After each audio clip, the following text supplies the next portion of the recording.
ધર્મલોક શ્રોતા મંડળમાં આપ સૌનું હૃદયપૂર્વક સ્વાગત છે। આજે આપણે મિથુન રાશિના જાતકો માટે આગામી સમયમાં થનારા એક અત્યંત મહત્વપૂર્ણ અને જીવન બદલી નાખનારા ગ્રહીય પરિવર્તન વિશે વિગતવાર વાત કરવા જઈ રહ્યા છીએ। આ કોઈ ભ્રમ કે કલ્પના નથી, પરંતુ આપણા પ્રાચીન આધ્યાત્મિક જ્ઞાન અને સનાતન પરંપરા પર આધારિત એક સત્ય છે। જ્યારે આપણે જીવનમાં નિરાશા, ડર કે અસમંજસનો સામનો કરી રહ્યા હોઈએ છીએ, ત્યારે ઈશ્વરીય શક્તિઓ આપણને યોગ્ય માર્ગ બતાવવા માટે ચોક્કસ સંકેતો આપે છે। આજે આપણે એક એવી પૌરાણિક કથા અને તેના વ્યાવહારિક પ્રભાવને સમજીશું, જે મિથુન રાશિના લોકોના જીવનમાં એક નવો વળાંક લાવી શકે છે। એક સમયની વાત છે જ્યારે ભગવાન નારાયણે મોહિની રૂપ ધારણ કરીને દેવોને અમૃતપાન કરાવવાનું શરૂ કર્યું હતું। તે સમયે રાહુએ છળપૂર્વક અમૃતનો ઘૂંટડો પી લીધો।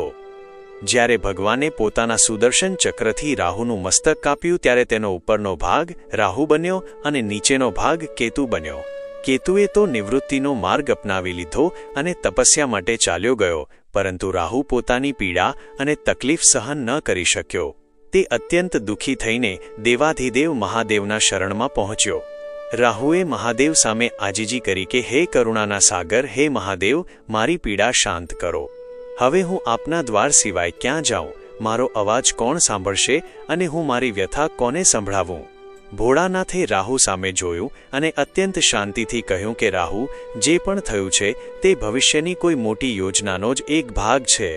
હરિની ઈચ્છા આગળ બધું જ વિવશ છે। મહાદેવે પોતાના હૃદયમાં વિચાર કરીને રાહુ પર અસીમ કૃપા કરી અને તેને એવું સ્થાન આપ્યું જે આજે સુધી કોઈને મળ્યું ન હતું। મહાદેવે રાહુના મસ્તકને પોતાની રૂંઢમાળામાં સ્થાન આપી દીધું અને પોતાના હૃદયમાં ધારણ કરી લીધો। તે જ સમયે આકાશમાંથી પુષ્પોની વર્ષા થઈ અને મહાદેવે રાહુને વરદાન આપ્યું કે કળિયુગમાં તમારું જ વર્ચસ્વ રહેશે। તમે ભૌતિક સુખ, સાધનો અને મનુષ્યની અંદર જાગતી ઈચ્છાઓના પ્રેરક બનશો। હવે સમય આવી ગયો છે જ્યારે એ જ રાહુ મહાદેવના આશીર્વાદથી એક ખૂબ જ વિશેષ નક્ષત્રમાં પ્રવેશ કરવા જઈ રહ્યો છે। ઓગસ્ટ મહિનાથી શરૂ કરીને એપ્રિલ 2027 સુધીનો સમયગાળો મિથુન રાશિના જાતકો માટે અદ્ભુત ફેરફારો લઈને આવી રહ્યો છે।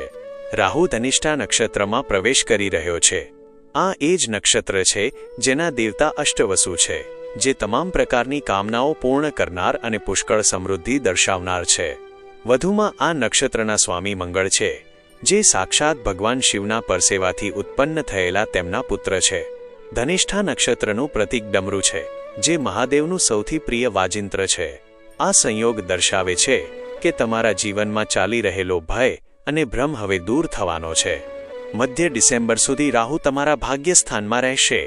જો અત્યાર સુધી તમે ખૂબ મહેનત કરવા છતાં યોગ્ય પરિણામ મેળવી શક્યા ન હો, જો તમારી યોજનાઓ અટકેલી પડી હોય કે પછી કુટુંબ અને વ્યવસાયમાં તમે સતત નિષ્ફળતાનો સામનો કર્યો હોય, તો હવે ભાગ્ય તમારો પૂરો સાથ આપશે। રાહુ તમારા મનમાં રહેલી અસુરક્ષાની ભાવનાને દૂર કરીને તમને નિડર બનાવશે। જે રીતે એક સામાન્ય વ્યક્તિ પોતાના જૂના વિચારો છોડીને નવો વ્યવસાય શરૂ કરવાની હિંમત મેળવે છે, તે જ રીતે તમારામાં એક નવી ઉર્જાનો સંચાર થશે। તમારી વિચારસરણી બદલાશે। જો સ્વાસ્થ્ય સંબંધિત સમસ્યાઓ ચાલી રહી હતી, તો તેમાંથી તમને મુક્તિ મળશે। તમારા સંતાન સાથે જોડાયેલી ચિંતાઓ દૂર થશે અને તેમની પ્રગતિના નવા માર્ગો ખુલશે। જો તમે કોઈ રચનાત્મક કામ, શિક્ષણ ક્ષેત્ર, ઓનલાઈન કાર્ય કે ટેકનોલોજી અને આર્ટિફિશિયલ ઇન્ટેલિજન્સ સંબંધિત કામ કરી રહ્યા છો, તો આ સમય તમને નવી ઊંચાઈઓ પર લઈ જશે। તમારા આવકના સ્ત્રોત વધશે અને નાણાકીય સ્થિતિમાં મોટો સુધારો જોવા મળશે। ત્યારબાદ ડિસેમ્બરથી લઈને એપ્રિલ 2027 સુધી રાહુ તમારા 8મા ભાવમાં ગોચર કરશે। 8મો ભાવ જીવનમાં અચાનક થતા મોટા પરિવર્તનોનો ભાવ છે। રાહુ ક્યારેય અટકતો નથી, તે પોતાના લક્ષ્ય સુધી પહોંચીને જ રહે છે। આ સમયગાળામાં જે લોકો વિદેશ જવાની ઈચ્છા રાખે છે, વિદેશી વેપાર સાથે જોડાયેલા છે અથવા હોસ્પિટલ અને મેડિકલ ક્ષેત્રમાં કામ કરે છે, તેમને ખૂબ મોટો લાભ થશે। કરિયરમાં કોઈ મોટો સકારાત્મક બદલાવ આવી શકે છે, જેમ કે લાંબા સમયથી અટકેલી બદલી થવી અથવા નવી મોટી નોકરીની તક મળવી। રાહુની પૂર્ણ દ્રષ્ટિ તમારા ધન ભાવ પર રહેશે। આનો અર્થ એ થયો કે તમને કોઈ એવો અપ્રત્યક્ષ ધનલાભ થઈ શકે છે જેની તમે ક્યારેય કલ્પના પણ ન કરી હોય। તમારી નાણાકીય ક્ષમતા અને સંપત્તિમાં મજબૂતી આવશે। જો તમે કોઈ જમીન કે મકાનમાં રોકાણ કરવાનું વિચારી રહ્યા છો તો આ સમય તમારી યોજનાઓને સાકાર કરવા માટે અત્યંત ઉત્તમ છે. આ શક્તિશાળી ગ્રહીય પરિવર્તનનો મહત્તમ લાભ મેળવવા અને જીવનમાં સકારાત્મકતા લાવવા માટે એક સરળ પણ અત્યંત પ્રભાવશાળી ઉપાય ચોક્કસ કરો. રાહુ હાલમાં મહાદેવના પ્રિય વાજિંત્ર ડમરૂના નક્ષત્રમાં હોવાથી તમારે તમારા ઘરના પૂજા ઘરમાં અથવા નજીકના શિવ મંદિરમાં એક નાનું ડમરું અર્પણ કરવું જોઈએ.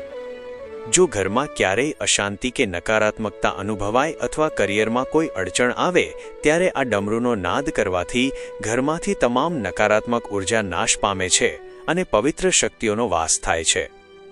આશા છે કે આ ગહન અને સાચી માહિતી તમને તમારા જીવનમાં યોગ્ય નિર્ણય લેવામાં મદદરૂપ થશે.